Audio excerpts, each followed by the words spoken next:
Today, Srimad Bhagavatam will be summarized by Rasa Krida. Hare Krishna, Prabhu. Can you hear me? Hare Krishna, yes, Prabhu. Okay. Let me know when we start. Prabhu, yes, we can start. Okay, thank you. Panchakalpatarubhyascha kripasindevisha patitanam pavanam. Om Namo Bhagavate Vasudevaya. Om Namo Bhagavate Vasudevaya. Om Namo Bhagavate Vasudevaya. Narayanam Namaskritya Naram Chaivam Narottamam Devim Saraswatim Vyasam Tato Jayam Udirayet Shunvata Svaskata Krishna Punya Shravana Kirtana Hridayantastoya Bhadrani Vidhunoti Surhisatam Nashta Prayashu Bhadreshu Nityam Bhagavate Sevaya Bhagavate Uttama Shloke Bhaktir Bhavati Naishtiki. Reading from Srimad Bhagavatam, Canto 4, Chapter 11, Text 22. केचित् कर्म वदन्त्येनं स्वभावं परेन्द्रप एके कालं परे देवं पुंसः काम उतापरे. Synonyms: Kichit, some; karma, fruitive activities; Vedanti, explained; enam, that; swabhavam, nature; apare, others; nripa, my dear king Dhruva; eke, some; kalam, time; pare, others; daivam, fate; pumsas, of the living entity; kamam, desire; uta, also; apare, others. Translation purport by Srila Prabhupada. Srila Prabhupada ki jai. The differentiation among varieties of life and their suffering and enjoyment is explained by some to be the result of karma. Others say it is due to nature, others due to time, others due to fate, and still others say that it is due to desire. Report. There are different types of philosophers: Mimakshas, atheists, astronomers, sexualists, and so many other classifications of mental speculators. The real conclusion is that it is our work only that binds us within this material world, the different varieties of life. How these varieties have sprung up is explained in the Vedas. It is due to the desire of the living entity. Living entity is not that stone. He has different varieties of desire or kam. The Veda says, Kamo Karshita. The living entities are originally parts of the Lord, like sparks of a fire, but they have dropped to this material world, attracted by a desire to lord it over nature. That is a fact. Every living entity is trying to lord it over the material resources to the best of his ability. This calm or desire cannot be annihilated. There are some philosophers who say that if one gives up his desires, he again becomes liberated. But it is not at all possible to give up desire, for desire is a symptom of living entity. If there were no desire, the living entity would be dead stone. Srila Narottam Das Thakur, therefore, advises that one turn his desire towards serving the Supreme Personality of Godhead. Then the desire becomes purified, and when one's desires are purified, one becomes liberated from all material contamination. The conclusion is that the different philosophers' theories to explain the varieties of life and their pleasure and pain are all imperfect. The real explanation is that we are the eternal servants of God, that as soon as we forget this relationship, we are thrown into the material world, where we create our different activities and suffer or enjoy the results. We are drawn into this material world by desire, but the same desire must be purified and employed in the devotional service of the Lord. Then our disease of wandering in the universe under different forms and conditions will end. Nama Om Vishnupadaya Krishna Prishtaya Bhudale Srimate Bhakti Vedanta Swami Iti Namine Namaste Saraswati Devi Gauravani Pracharine Nirvishesha Ashanyavadi Pashata Desha Tarini Jai Sri Krishna Chaitanya Prabhu Nityananda Shri Advaita Gadadhara Shiva Sadi Gaur Bhaktavinda वाञ्छाकल्पतरुभ्यश्च कृपा सिन्धुभ्यः च पतितानां पावनेभ्यो वैष्णवेभ्यो नमो नमः। हरे कृष्णा कृष्णा कृष्णा हरे हरे, हरे Ram Ram Ram Hare Hare. I'm seeking blessings from all the Vaishnavas and Guru Maharaj, and thank you for giving this opportunity to speak for my own purification. I'll summarize today's verse from the summary by and purports by Srila Prabhupada and some senior acharyas. Please forgive me if I add my own meaning or interpretation to this. So, as the chapter is going, Maharaj Manu is, as Dhruv Maharaj is going on a killing spree of the yakshas without discriminating them about who were at fault or not. Finally, Manu,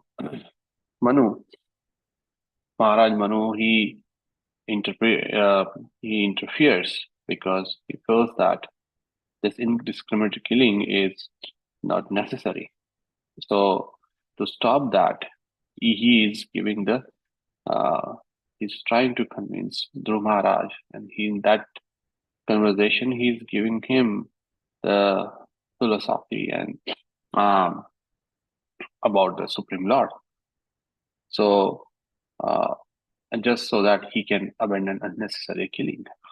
So, this is the one message for all of us: is that when we feel that we are indulging in unnecessary activities, it may not be killing somebody, but it could be something else.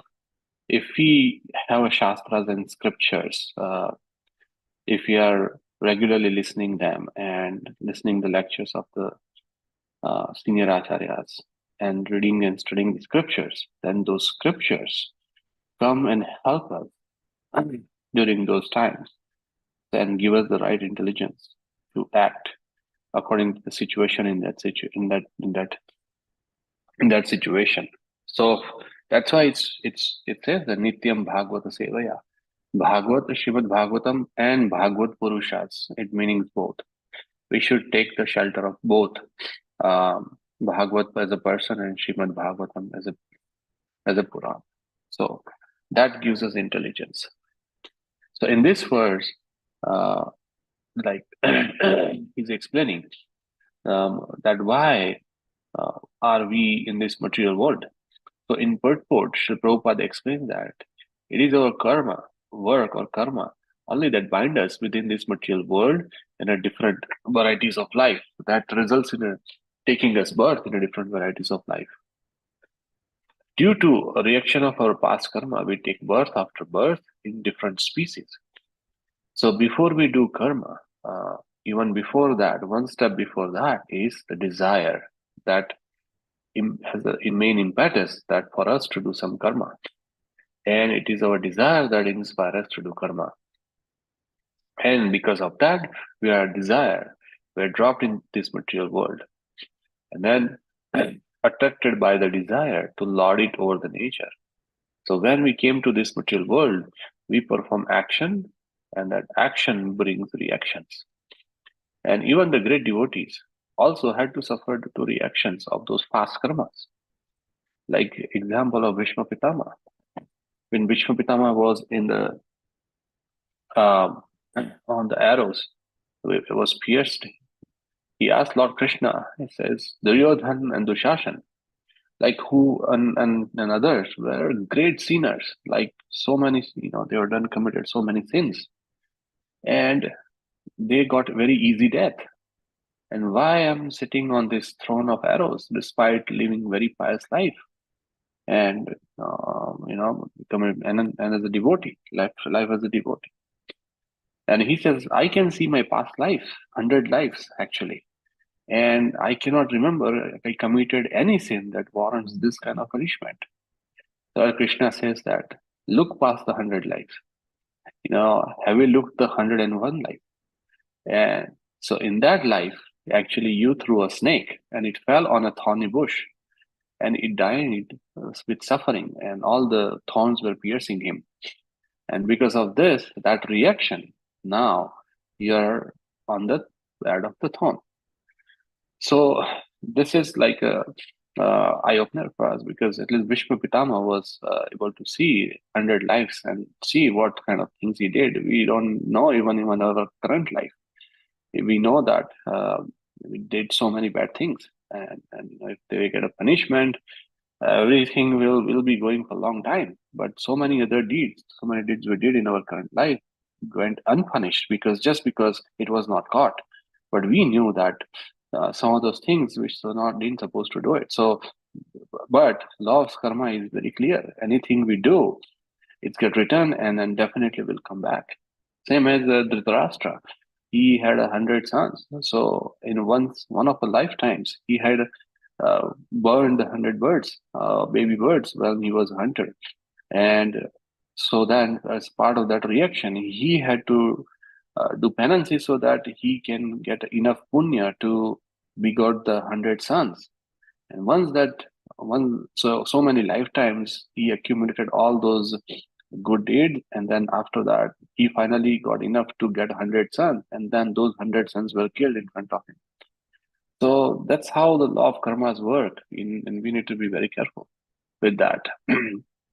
uh, and that's why, like, when we sometimes think why good thing happens to bad people and bad thing happens to good people, this is where we get a good explanation of why things happen. Shastras give us the whole picture, not just the one picture. So another nice story is that in Rajasuya Yajna, when Krishna and Arjuna was sitting, and then they saw a bug with a 3 leg crawling by them. So Arjuna asked Krishna, "Please, Krishna, help him. It looks like he's in trouble." Krishna says he's been in trouble for a long time. He said, this bug, in his previous lives, he has been Indra 3 times. But because of his desire to enjoy, and he committed sins, and he's going through transmigrating from different life or species, and now he's because of his karma, he's suffering as a bug. So there are so many examples that explains that you know this current lifetime is just one part of the whole story. The whole story goes beyond many millions of lifetimes, and so the only way to do is to get out of that is through devotional service. So we don't know what karma we have performed in our past life to warrant certain calamities. But in this, we have seen people like to blame God when something goes wrong, and they forget that it is the desire and karma which brought this misery to them. Nothing to do with that. Krishna has nothing to do with that. We have seen even some great personality who is suffering from diseases, like Ramakrishna Paramahansa had a cancer, and we have seen some other devotees also suffering. But the point is that all we have to doesn't matter who we are. We have to suffer from our previous lifetimes karma. So, but the root cause, we need to address the root cause of it, and root cause of that is the desire. But the desire cannot be eliminated. Some philosophers, they say that if we become desireless, then we can achieve nirvana. However, it's almost impossible for general human beings to become desireless. And so, what is the resolution or the solution? Um, Simple as that. Like to take out a thorn, you need a thorn, right? Simply that same way. We are drawn into this material world by desire to lord it over. But the same desire must be purified and employed in the devotional service of the Lord. Then our disease of wandering in the universe under different forms and conditions will end. If we desire to be Lord brought us here, then we need to desire to be the servant of the Lord. That's our eternal position. Jiver Swarupe Hoy, Nitya Krishna Das. Once we restore our eternal position, we direct our desire toward devotional service, we purify our desire, and automatically we become desireless. Since we have forgotten our relationship with the Lord, we are thrown into this material world, which is like a prison house, to correct and realize our eternal position. And to go and have a better desire, Krishna gives us a resolution as well in 2.59. Vishyamini vartante nirahara dehina rasavrajam rasopyasya param drashta nivartate. So the embodied soul may be restricted from the sense enjoyment, though the taste for the sense objects remains. but seizing such engagements by experiencing a higher taste. He's fixed in a consciousness. So we need to taste the higher taste, and which is the Krishna consciousness. We need to develop higher taste, and the Kali Yuga, best way to develop that taste is by hearing Srimad Bhagavatam, chanting the holy name, and eating Mahaprasad. So one who has tasted the beauty of the Supreme Lord Krishna in the course of his advancement in Krishna consciousness, he has no longer taste for the dead material things. To summarize, Srila Prabhupada said, you only have to desire to be with Krishna, and Krishna takes care of the rest. And that is the only way for us to relieve ourselves from the clutches of this material world and go back to our real world, which is the spiritual world. With that, I'd like to conclude the summary. Please forgive me if I made any mistakes and offenses. Thank you for nice summary. Hare Krishna. Hare Krishna. Thank you, Prabhu. Very nice summary. Thanks for nice summary. Thank you, Prabhu.